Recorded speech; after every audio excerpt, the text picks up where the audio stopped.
할렐루야. 네, 오늘 대림절 두 번째 주일 맞으면서 또 우리 교회 84주년 감사로 이렇게 하나님 앞에 예배드리면서 오늘 같이 말씀을 나눌 주제는 화평, 평화에 대한 이야기입니다. 평화의 왕으로 이 땅에 오신 우리 주님, 그 평화가 무엇을 말씀하고 있는지 우리 가운데 먼저 말씀 통해서 은혜 받을 텐데요. 먼저 평화에 대한 유명한 기도가 있습니다. 아시시의 프란시스라는 분이 쓴 기도죠. 여러분들도 다 잘 아시는 기도입니다. 제가 읽겠습니다. 주여, 나를 평화의 도구로 써주소서. 미움이 있는 곳에 사랑을, 상처가 있는 곳에 용서를, 분열이 있는 곳에 일치를, 의심이 있는 곳에 믿음을, 오류가 있는 곳에 진리를, 절망이 있는 곳에 희망을, 어두움이 있는 곳에 광명을, 슬픔이 있는 곳에 기쁨을 심게 하소서.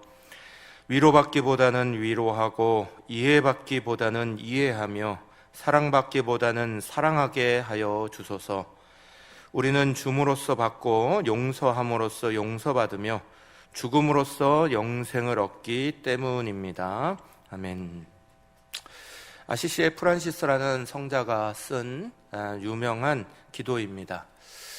저는 예전에 이 평화의 도구로 써주소서라는 이 기도를 시라고 생각했습니다. 그냥 찬양이라고만 생각했죠. 이걸 실제로 곡을 붙여서 부르는 노래도 있지 않습니까? 그래서 그렇게 생각하는 동안 이거를 이렇게 제가 들으면 들을수록 굉장히 낙담이 많이 됐습니다.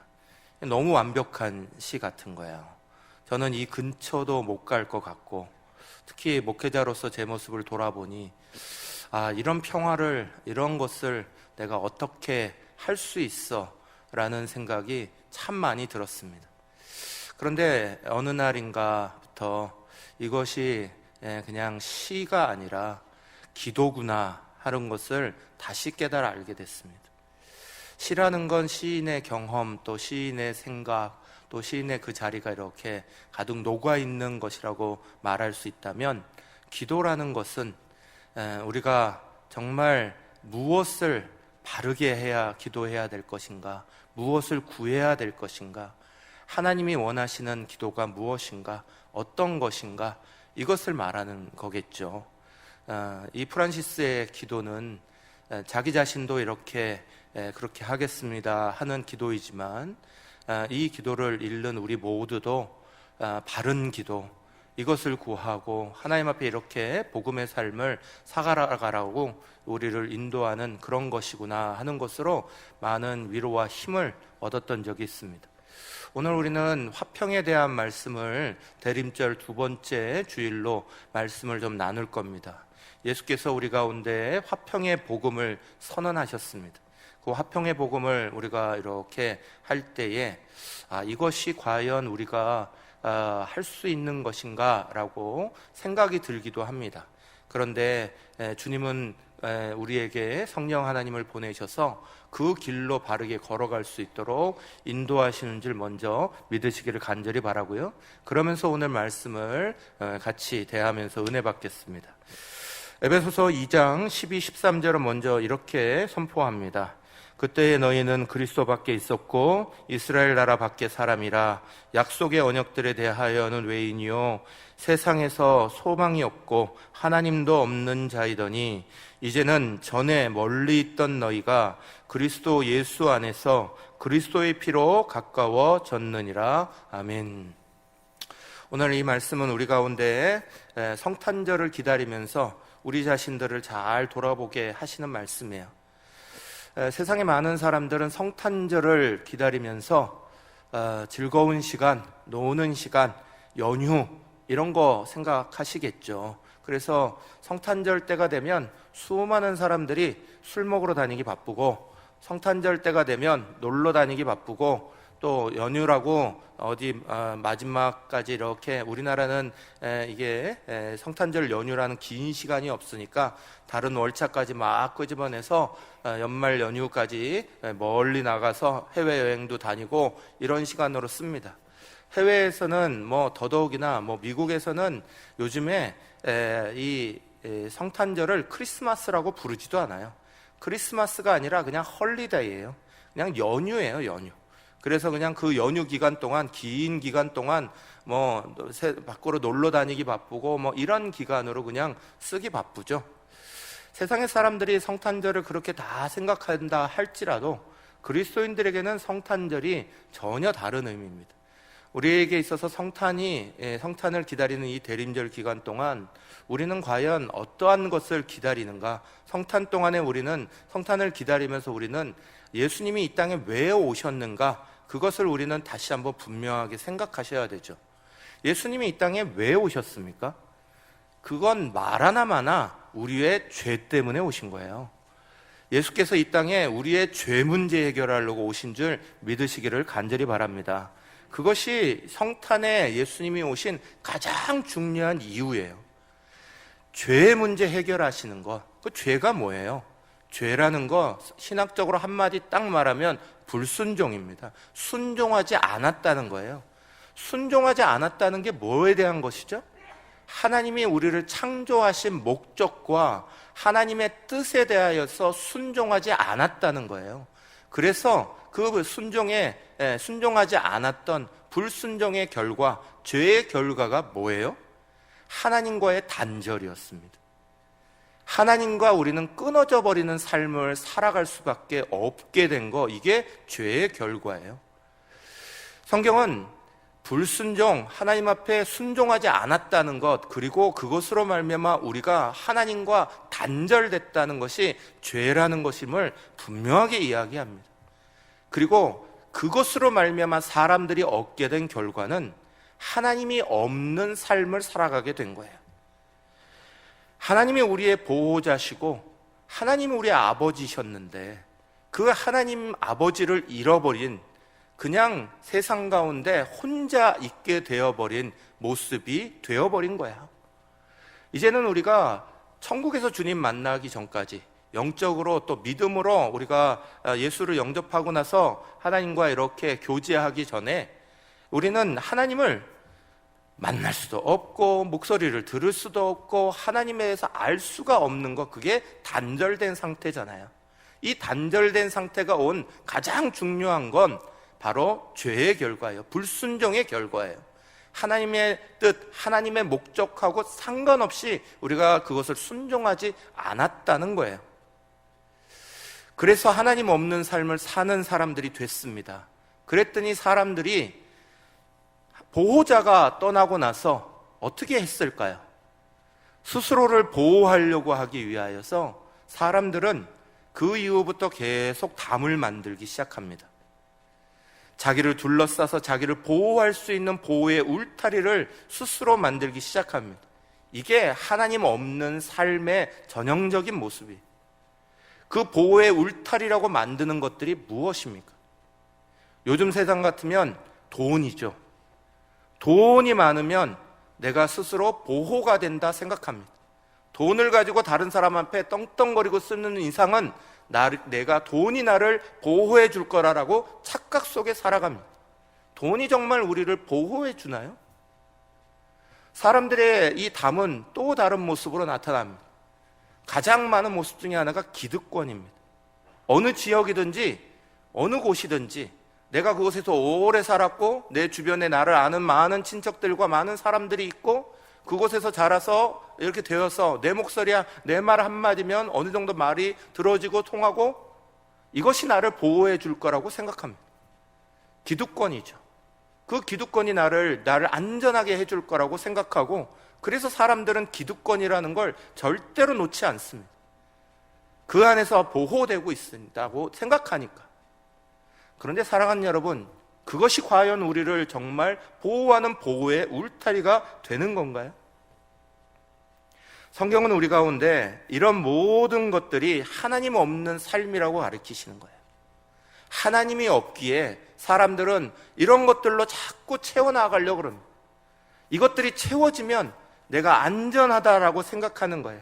이것이 없으면 불안한 거예요. 그런데 정말 그것이 채워지면, 돈이 많아지면 불안함이 없어지던가요? 내가 여러 사람들 속에 있으면 불안함이 없던가요?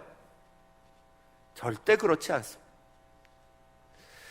세상의 모든 만물들은요, 동물이나 식물이나 다 그냥 배부르면, 등 따시면 만족하게 되어 있습니다.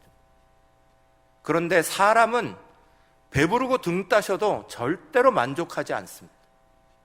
사람은 그것으로 불안함을 떨쳐버릴 수가 없습니다.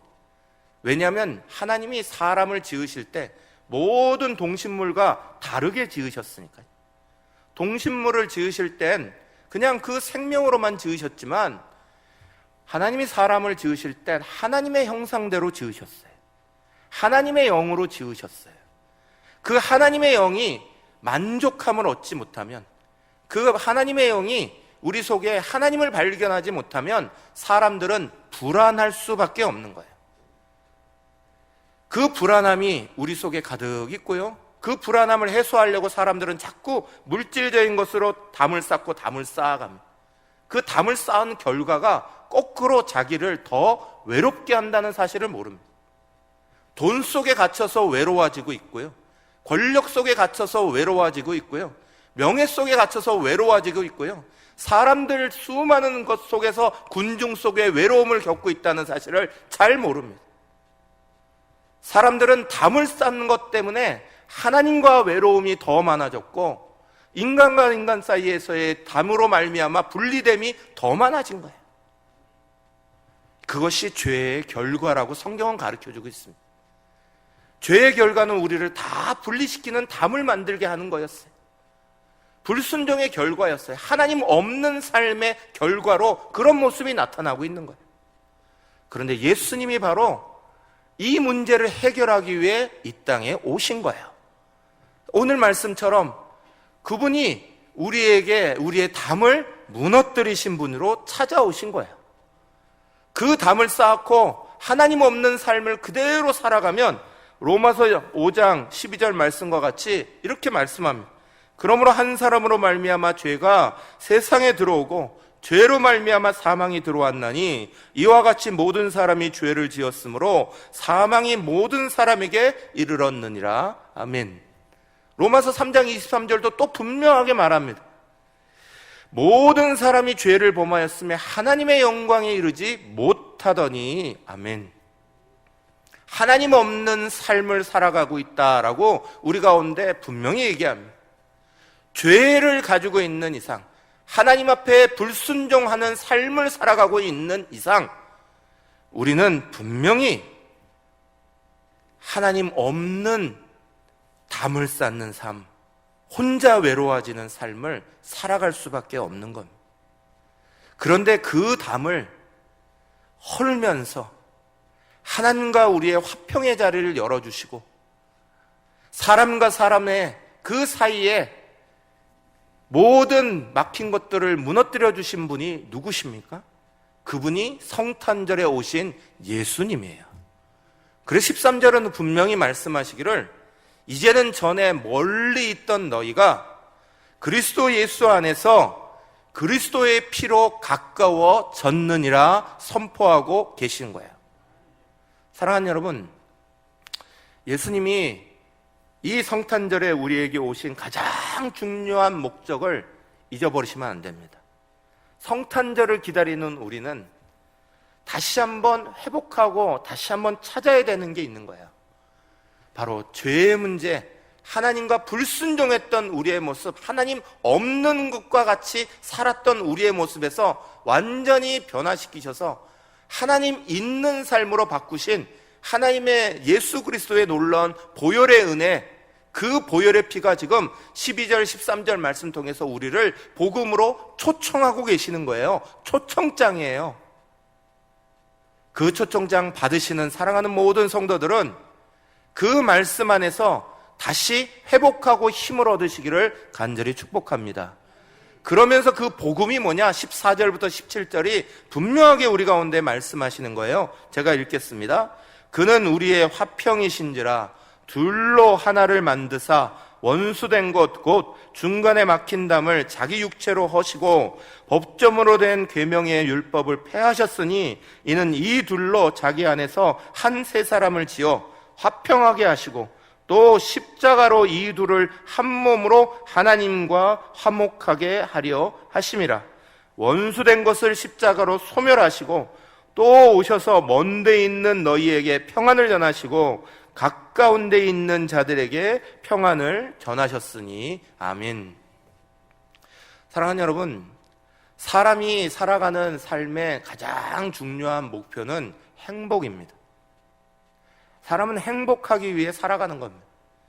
인종에 상관없이, 나이, 노소에, 남녀노소에 상관없이 사람은 행복을 추구하고 싶어 합니다. 철학자 아리스토텔레스는 그것을 분명하게 말했어요. 인간의 최대 목적은 행복이다. 그렇게 명제를 지었어요. 사람은 누구나 행복하기를 원합니다. 그 행복을 얻기 위해서, 복 있는 삶으로 나아가기 위해서 사람들은 수많은 것들을 쌓아가는 거예요. 권력이 그것을 줄지도 모르고, 돈이 그것을 줄지도 모르고, 학력이 그것을 줄지도 모르고, 명예가 그것을 줄지도 모르고, 기득권이 그것을 줄지도 모르고. 그런데 그 어떠한 것도 사람에게 행복을 주는 건 없어요. 역사에서 다 보셨잖아요. 우리 주변에서도 보셨잖아요. 최고의 권력자들이 어떻게 불쌍하게 무너지는지 우리가 이미 전직 대통령들의 이야기를 통해서 다 봤잖아요. 재벌들이 행복하다는 소리 들어보신 적 있으세요? 없어요. 많은 것 가졌다고 사람들이 행복해하지 않는다는 거예요. 아까도 말씀드렸지, 사람의 행복의 자리는 영으로 만드신 하나님이 떠난 이상 그 마음에는 하나님 없는 공허한 인생이 계속해서 이어지는 거예요. 공허함을 채우려고 다른 것들로 계속해서 그 자리에 채우고 있는 거예요. 그러나 그 공허함은 하나님이 떠나 있는 이상 절대로 채워지지 않는 거예요. 예수님이 그것 때문에 이 땅에 오신 거잖아요. 참 아이러니하게도 인생의 행복은 십자가로 인해서 만들어지게 되는 거예요. 엄밀히 말하면 십자가 지신 그 예수님의 은혜 때문에 행복이 주어진 거라고. 십자가는 엄청난 형벌이었어요. 고통의 자리였어요. 그런데 그 십자가 때문에 우리는 행복을 얻을 수 있었던 거예요. 이사야서 53장 5절 말씀이 우리 가운데 이렇게 말씀하시죠. 같이 읽겠습니다. 그가 찔림은 우리의 허물 때문이요 그가 상함은 우리의 죄악 때문이라. 그가 징계를 받음으로 우리는 평화를 누리고 그가 채찍에 맞음으로 우리는 나음을 받았도다. 아멘. 사랑하는 여러분, 우리 예수님이 그리스도의 피값으로 이 모든 것들을 다 해주셨다고요. 행복의 길을 가로막고 있는 죄의 문제를, 불순종의 문제를 주님의 그리스도의 피로 다 해결하셨어요. 우리의 허물 때문에 그는 찔림을 당하셨고요, 우리의 죄악 때문에 그는 상함을 입으셨고요, 우리가 평화를 누리고자 그분이 채찍에 맞으시고 징계를 받으신 거예요. 사랑하는 여러분, 그분이 이 땅 가운데 오신 가장 중요한 목적은 그분이 피 흘려주시면서 우리의 모든 죄의 문제들을 해결하신 거잖아요. 그래서 오늘 우리가 평화의 자리, 행복의 자리, 화평의 자리를 만날 수 있게 된 거예요. 그런데 그것을 믿고 따라가는 성도들조차, 세상에 있는 사람이 아니라 그것을 믿고 있는 성도들조차 이 사실을 잃어버리고 살 때가 얼마나 많은지 몰라요.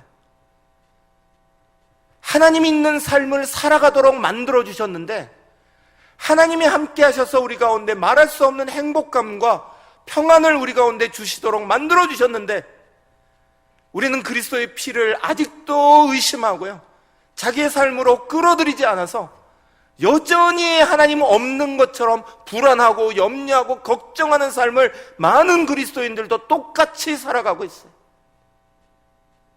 사도 바울은 우리에게 아주 분명하게 가르쳐줍니다. 갈라디아서 2장 20절 말씀이 이렇게 말씀해요. 내가 그리스도와 함께 십자가에 못 박혔나니. 자기 자신이 그리스도의 십자가를 끌어들였다는 거예요. 내가 그리스도의 십자가에 못 박혔다고 말해요. 그러면서 이렇게 말하죠. 그런즉 이제는 내가 사는 것이 아니요 오직 내 안에 그리스도께서 사시는 것이라. 아멘. 자기의 삶에 그리스도가 분명히 찾아왔다는 거예요. 바울은 예수님 만나기 전에도 하나님의 말씀, 구약의 말씀을 알고 있었던 사람이고요. 하나님 앞에 예배했던 사람이에요. 하나님도 알았던 사람이에요. 그런데 그 삶에는 정말 행복이 없었어요. 경쟁이 있었고 남을 죽이는 일이 있었고 계속해서 잘못된 것을 추구하는 그 삶만 있었다는 거죠. 그런데 예수님을, 그 십자가의 그 주님을 만나고 나서 자기의 모습을 십자가에 못 박고 나니까, 그러니까 놀라운 변화가 생긴 것을 빌립보서 4장 11절 12절 말씀에서 이렇게 고백합니다. 내가 궁핍함으로 말하는 것이 아니니라. 어떠한 형편에든지 나는 자족하기를 배웠노니 나는 비천에 처할 줄도 알고 풍부에 처할 줄도 알아. 모든 일 곧 배부름과 배고픔과 풍부와 궁핍에도 처할 줄을 아는 일체의 비결을 배웠노라. 아멘. 예수님 십자가가 자기에게 찾아오고 나니까, 그 십자가 의지하고 보혈의 공로 의지하니까 그때부터 자기의 삶엔 내가 더 많이 가졌냐 더 없느냐 문제가 안 되더라는 거예요. 내가 배고프냐 배부르냐 문제가 안 되더라는 거예요. 오히려 그 속에서 주님 주시는 놀라운 은혜의 평안을 만나고 있는 거예요. 사랑하는 여러분, 부족함이 없는 상태가 행복이에요. 어떤 사람들은 많이 가지고 많이 남아야 행복한다고 생각합니다. 많이 가지고 많이 남아야 행복하든가요? 반대로 부족하면 행복하지 않고 불행하든가요? 아니에요. 부족해도 행복하신 분들이 있고 많이 가져도 행복하지 못한 사람이 널렸어요. 정말 중요한 건 우리의 행복, 우리의 자리는 많고 적음에 일어나는 문제가 아니라는 거예요. 우리 주님을 만나는 은혜, 주님이 우리 가운데 해결하신 그 놀라운 죄의 문제에 대한 해결, 그것이 우리로 하여금 진짜 하나님 있는 삶을 만들어 주는 거고요. 하나님 있는 삶을 살아가는 사람이 든든한 행복함을 누리는 거예요. 자기 혼자 담을 만들 필요가 없는 거예요. 하나님이 없이 나를 보호의 울타리를 자꾸 만드는 이 담을 가질 필요가 없는 거예요. 왜요? 하나님이 내게 계시니까. 그분이 보호자가 되어 주시니까. 사랑하는 여러분, 우리 교회만 보더라도요, 저는 노곤사님들 볼 때마다 얼마나 기분이 좋은지 몰라요. 감사한지 몰라요. 기도 많이 하시는 우리 노곤사님들을 볼 때마다 지팡이 짚고 힘들게 막 왔다 갔다 하시죠. 어려운 길 왔다 갔다 하시죠. 제가 볼 때마다 그렇게 말합니다. 아이고, 얼마나 힘드세요. 얼마나 혼자 계시기도 힘들죠. 자식들도 멀리 계시고 어떻게 지내세요? 걱정하고 말씀을 드리면, 그럼 또 뭐라고 그러신 줄 아십니까? 여기에도 지금 여러 분 계시는 그 우리 노곤사님들이 아이고, 하나님 계시는데요, 걱정하지 마세요 목사님. 제가 물은 걸 부끄럽게 만드십니다. 그분들은 정말 그거 느끼시니까요. 오랜 신앙생활 동안에, 오랜 기도생활 동안에 하나님이 함께 하신 것 때문에 말할 수 없는 든든함이 자기에게 자리 잡고 계시니까 그 속에서 그냥 늘 좋아요. 하나님 다 지켜주시는데요, 뭐. 염려 걱정 어디 갔는지 모르겠어요. 걱정하실 만한데 제가 물어볼 때마다 아이고 목사님 무슨 말씀을요, 하나님 계시는데. 하나님 믿고 살아가는 우리가 오늘 살아가는 삶에 하나님 없는 사람처럼 살아가요. 그리스도의 보혈이 우리 가운데 찾아오셔서 하나님과 가깝게 만드시는 놀라운 은혜를 허락하셨는데도 여전히 하나님이 없는 것처럼 뭐만 조금 바뀌면 불안하고 염려하고 걱정해요. 코로나 상황 조금 바뀌어버리면 염려하고 걱정하고 어떻게 살아가요? 어떻게 해야 되는 거예요? 어떻게 하긴 뭘 어떻게 해요? 그 상황에 믿음으로 살아가야죠. 믿음으로 주님 믿고 의지하고 따라가야죠. 다른 뭐가 있습니까? 사랑하는 여러분, 예수님을 기다리는 대림절 기간, 복음의 은혜를 생각하며 정말 우리가 회복해야 되는 거는 이 복음이, 주님이 허물어 주신 이 담벼락이 내게 여전히 허물어져 있는가? 아니면 나는 하나님 없는 사람처럼 또다시 다른 뭔가로 막 담을 만들면서 내 보호의 울타리를 만들고 있지 않는가? 고민하셔야 되는 거예요. 저나 여러분이나 항상 믿음이 상향가를 치고 있는 게 아니에요. 항상 좋은 상태에 있는 게 아니라고요. 때로는 믿음이 뚝뚝 떨어질 때가 많죠. 그때마다 떠오르는 게 염려잖아요. 걱정이잖아요. 그럼 우리는 생각해야죠. 아, 내가 그리스도의 보혈을 의지하는 걸 오늘도 놓치고 있구나. 그렇죠. 우리는 그리스도의 보혈만 놓쳐버리면, 하나님의 은혜만 놓쳐버리면 우리는 믿지 않는 사람들하고 다를 게 아무것도 없는 사람들이에요. 저 목사 마찬가지예요.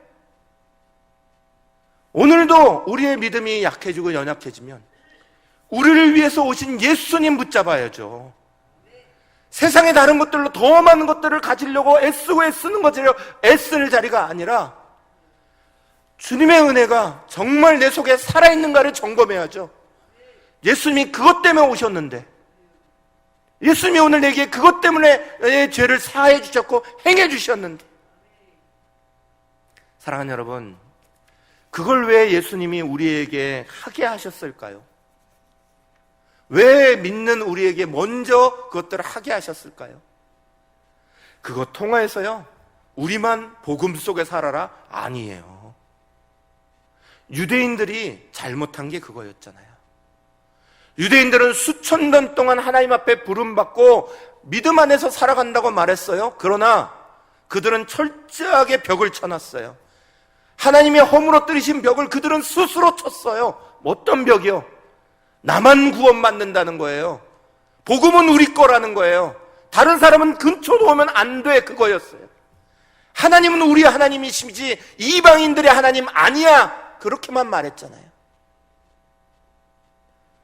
오늘 우리가 복음을 은혜로 주시고 그 복음을 받은 사람이면 예수님이 어떠한 역할을 하셨는지를 분명히 알아야죠. 예수님의 하나님과 우리의 사이에 담벼락을 허셨다고요. 사람과 사람 사이에 담벼락도 허셨다고요. 그리스도의 피로, 그의 육체로 그것들을 무너뜨리시고요, 오늘 우리 가운데 그 복음의 삶을 살아가라고 복음의 길을 열어주신 거야. 무엇을 먹을까 무엇을 입을까만 가지고 걱정하지 말고 먼저 그의 나라와 그의 의를 구하라고 복음의 길이 행복의 길이라고 우리에게 열어주신 거예요. 저는 우리 사랑하는 성도들이 오늘 코로나 때문에 힘드시죠? 어렵죠? 그러나 가만히 생각해 보세요. 우리의 삶이 언제는 안 힘들었나요? 코로나 있었기 때문에 힘듦이 찾아온 건가요? 아니요, 우리의 삶은 언제나 힘들었어요. 그런데 그때마다 복음이 있었고 복음으로 또 다른 길을 살아가는 사람들은 행복한 길을 걸어가는 사람들이고요, 여전히 삶의 자리에 짓눌려서 먹을 것을 향해서만 쫓아가고 돈 벌기를 구하기만 쫓아가고 아파트값 걱정하면서만 쫓아가는 사람들에게는 염려, 걱정, 근심이 끊어질 날이 없는 거라고요. 사랑하는 여러분, 예수님이 이 땅 가운데 오셔서 우리에게 해결해 주시고자 하는 게 불순종 죄의 문제예요. 하나님의 뜻에 대해서 불순종했던 우리들, 창조의 목적 저버리고 죄의 자리로 가려고 하는 우리들, 내 삶을 하나님과 상관없이 마음대로 살려고 했던 것을, 그 하나님의 뜻을 가지고 있지 않는 그 삶을 살아가는 사람들, 하나님 없는 삶에서 하나님 있는 삶으로 바꿔주셨잖아요. 그렇다면 오늘 우리가 삶의 자리를 지켜나가실 때 바울처럼 자기의 삶의 십자가를 끌어들이셔야죠. 그러면 여러분이 힘이 나실 줄 믿으시길 바랍니다. 살아나실 줄 믿으시길 간절히 바랍니다. 그런데 그러하지 아니하고 복음은 우리에게 지워졌는데 이미 그리스도의 피가 우리 가운데 모든 것들을 해결하셨는데 오늘 또다시 나 혼자 있는 줄 알고 보호의 울타리를 만들고 있어요. 돈의 울타리, 기득권의 울타리, 삶의 나를 보호해줄 뭔가 하나의 스펙의 울타리, 뭔가 하나하나 나를 둘러싸는 것들이 그것이 다인 줄 알고 그것을 쫓아가기를 원한다면 불쌍한 인생에서 벗어나지 못하는 거예요. 예수님은 성탄절에 이것 때문에 오신 거예요. 복음으로 살려고 오신 거예요. 그래서 18절, 에베소서 18절, 2장 18절 말씀 이렇게 선포합니다. 이는 그로 말미암아 우리 둘이 한 성령 안에서 아버지께 나아감을 얻게 하려 하심이라. 아멘. 사랑하는 여러분, 복음 안에서 살아가세요. 복음으로 살아가는 게 행복한 길이에요. 저는 우리 주님이 참 좋으신 하나님이라고 믿습니다. 너무너무 우리를 사랑하시는 분이라고 분명하게 믿습니다. 그 좋으신 하나님이, 그 사랑이 많으신 주님이 아들까지 우리를 위해서 아끼지 아니하시고 내어주신 그 하나님이 복음의 길을 걸으라고 우리 안에 말씀하시는 게 짐 지우려고 그러시는 줄 아세요? 무거운 짐 짊어지우려고 그러시는 것 같으세요? 아니에요. 행복의 길을 열어주신 거예요. 이 세상에 먹고 사는 거에만 치여 사는 삶이 아니라 정말 행복한 은혜의 길, 그 걸음걸음을 걸어가도록 복음의 길을 열어주신 거예요. 그 복음의 길을 따라가는 사람은 행복을 만나실 줄 믿습니다. 그러나 여전히 세상 가운데 그 속에만 머물러서 있는 분들은 염려, 걱정, 근심이 끊이지 않는 삶이 그대로 있을 거예요. 하나님 없는 삶이 그대로 있을 거라고요. 그 자리에 빠지면 안 되잖아요. 나오세요. 예수님의 보혈을 의지해서 또 나오세요. 우리의 믿음이 떨어져 있고 약해져 있다면 다시 한번 굳건하게 붙잡으세요. 주님은 우리의 모든 담을 헐어버리셨어요. 하나님과 함께 사는 길을 열어주셨어요. 은혜 받는 길을 열어주셨어요. 복음으로 살아가시기를 간절히 축복합니다. 복음으로 분명해지시기를 간절히 축복합니다. 그게 행복의 길인 줄 믿으시기를 간절히 바랍니다.